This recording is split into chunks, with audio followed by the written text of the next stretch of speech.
A few months ago, the guy dropped off a lawnmower, and he was a previous customer.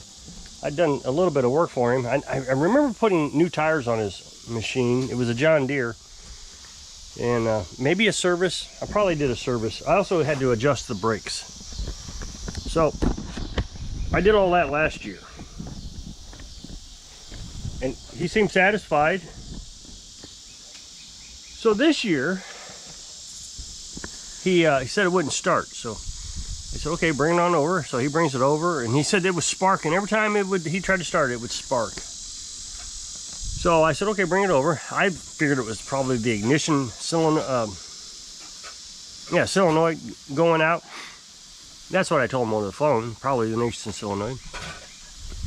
So he brings it over, and I hadn't had a chance to look at it, and I started making a YouTube video.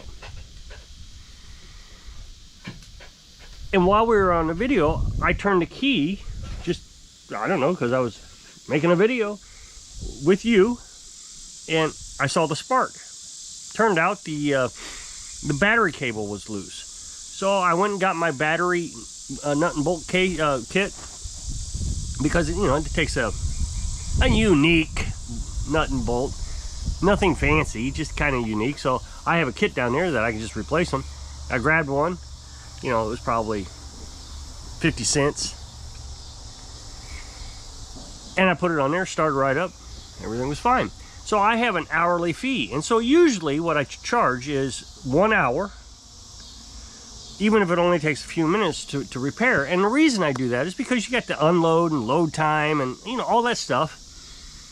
The administrative work, you know, plus, you know, the part. And, you know, so I just went ahead and charged him. Now, here's the thing.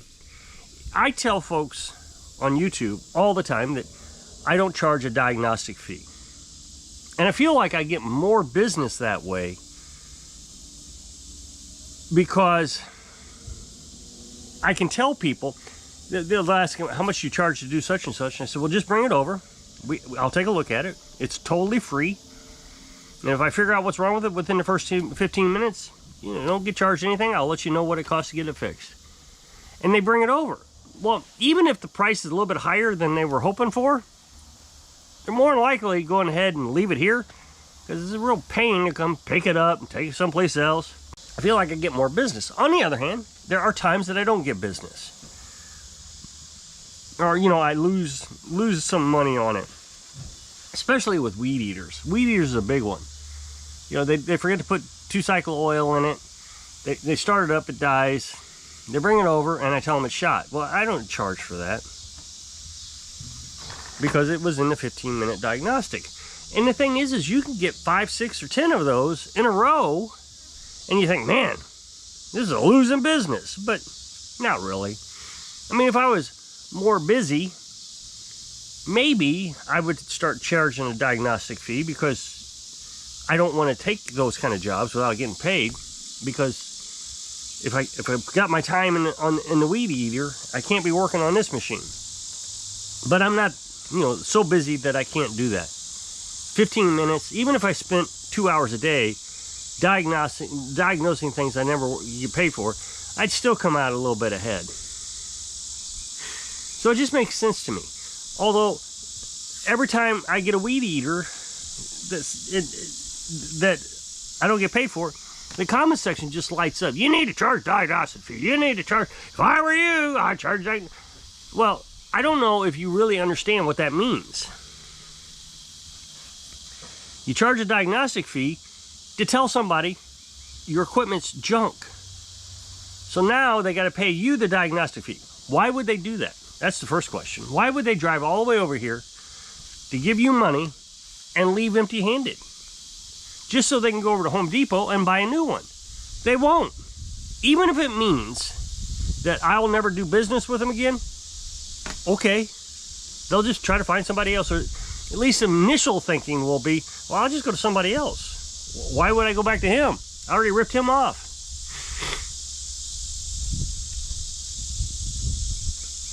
So it just doesn't always make sense. So getting back to the mower, I charged him that hour fee. He comes and picks it up. Now, I actually did work on that one. It went past the diagnostic, and I started working on it, and I used my own components. And he was mad that I was charging him to fix that. Well, I could have done that. And my thought was, and I didn't say it, I should have. Well, you didn't, because you didn't know what was wrong with it. You're paying for the knowledge, not necessarily the work. You know, there's an old joke. Guy calls, and I'll probably butcher the joke. Guy calls a plumber, says, yeah, my water isn't working. So he comes over to the house, looks at the wall, takes a hammer, taps the wall, water starts working. And he says, $5,000. $5,000, all you did was hit the wall with the hammer. He says, it's not the hammer I'm charging for. It's knowing where to hit the wall. Which is exactly what I did with that lawnmower. And I doubt if I ever get him to come back. So, I mean, he even unfriended me on Facebook. He was so upset about it. So, my point is, to the subscribers, if I can't get paid for work that I've actually done without making them mad, can you imagine if I told them to pay for work that I didn't do at all? They're not going to pay. And they're going to be mad that I even asked for pay. They just won't do it. I can't see it. But the comment section seems to think, oh yeah, they'll pay. Ask yourself, would you really drive over here to give me money and leave empty-handed? I guess that weed eater's gone. I keep pointing to a weed eater, but I guess I'd already scrapped it. And I can almost bet you the answer would be no. I feel like I probably would do it, but I would be aggravated about it. Not maybe at the mechanic, but just at the situation. So, knowing myself and how I would like to support the community, and I'd still be aggravated about it, I can imagine somebody who doesn't care about the community being aggravated about it and just not doing anything, not paying it, ruining your reputation, whatever it takes. So, you know, business has been slow for the last few weeks. Well, I guess it's been let's see, it's been 12 days that I have not had any work that I got paid for. So I want to be clear about that. The other day, a guy come over with a push mower. And the original, he brought it in one time before, and it had water in the gas. So I cleaned the carburetor, drained the tank, cleaned the tank, went through the whole process. And he took it home, and it's been a few weeks, and he called the other day, yesterday, I guess it was yesterday. It says it's not running again. And I told him in a text message, very specifically, check your gas can. So when he called, I said, did you check your gas can? He says, yeah. I got brand new gas in it. I said, okay. So he brings it over. And he pulls it down, and I said, let's take a look at it. So I pushed the priming button, and gas is shooting out of it. It's flooded. I mean, he has primed that thing a lot. So I pull it 5 or 6 times, and I hear it go, blah, blah, blah, blah. It's wanting to start. So I pull it again, and it starts. It runs. So I shut it off. I hand him the air filter and say, look, just let this air filter dry out. Once it's dry, then you can put it back in it, and it should run. No, because it was running earlier.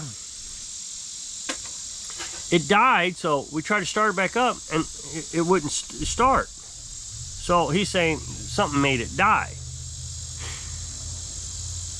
I said, oh, okay, so that might be something different. I'll take a look at it. So I bring it down here, I start it up, and it's hard to start. I'm going to be honest. It was a little bit hard to start again, even after I just started it.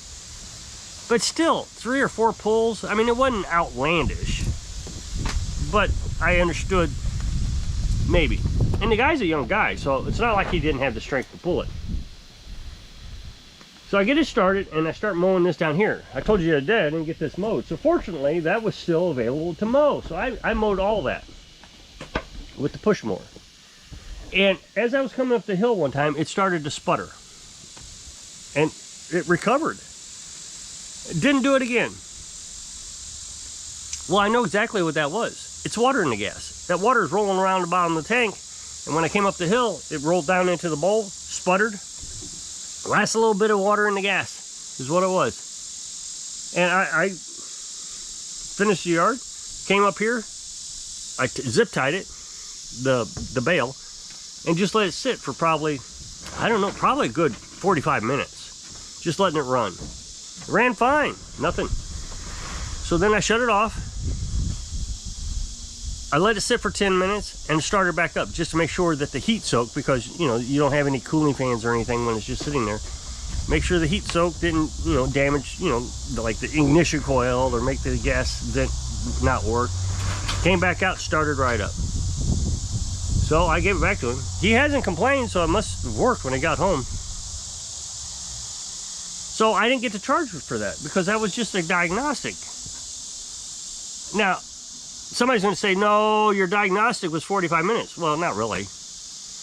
You know, just letting it sit there, that's not my time. That's the mower's time. My time was doing something else. The 15 minutes was pretty much just me cutting this. So I didn't get paid for that. Well, today I get a call. Well, actually, I love the Facebook place. There's a huge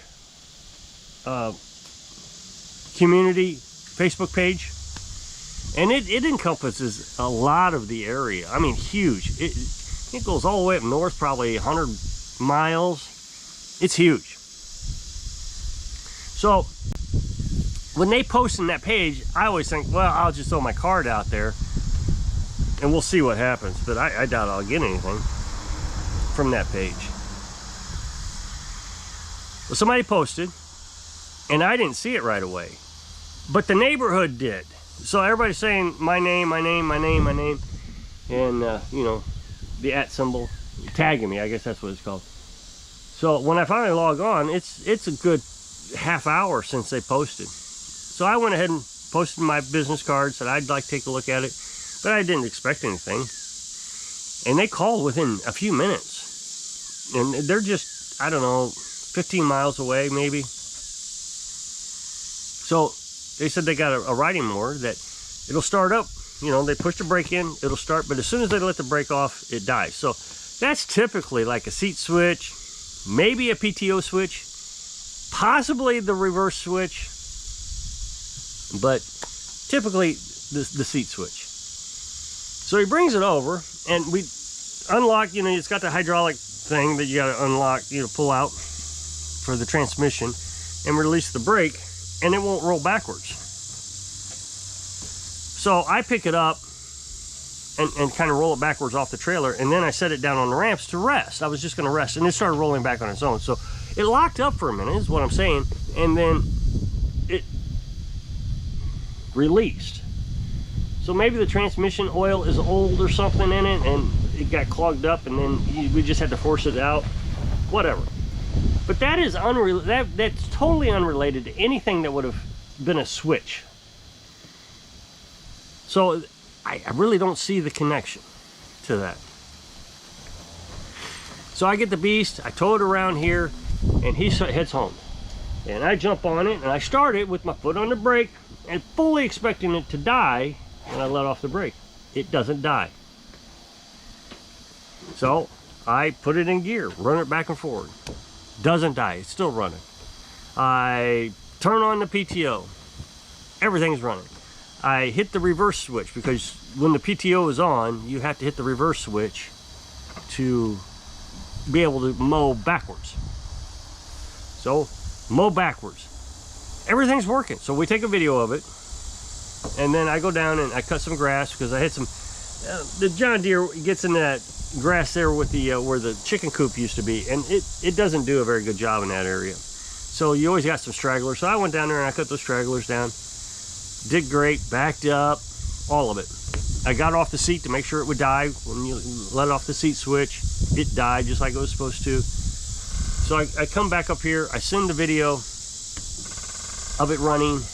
I send a video, or well, a picture of the light that says, you know, the amber light that says you can go backwards. Send a picture of that. And I take it back up the hill and I start running it some more just to be sure. So he comes and picks it up. I drive it over there. He says, you got to be fibbing me. What am I fibbing about? You saw me just drive it over here. So I said, well, I can go through all of it. He says, no, I trust you. Well, okay, am I fibbing or do you trust me? Well, I don't understand. So so he puts it on the trailer, and anyway, so he's back home. My point is I didn't get paid for that. So, you know, I'm getting work. I'm just not getting paid. And, I guess it's just that time of the year where people just forget how to operate their mowers or something. But he is convinced, oh, that's what I meant to say. He is convinced that when we broke it free, that did whatever it was going to do. But what I don't understand is that he pushed it up onto the trailer. He had to have pushed it up on the trailer. So whatever got goofed up happened while he was bringing it over here. I don't see how it's related. I just don't see any relationship between that. That was a totally different problem. And like I said, it's a 26-year-old mower. So that oil in that transmission probably has never been changed. So it's probably thick and got gummed up. So, oh well, I'm gonna jump off of here. So if you'll click this up next box, take the video over to my other channel. I really appreciate it. Go check it out. So if I can inspire you, don't charge a diagnostic fee so you can live your dreams. Thanks for watching.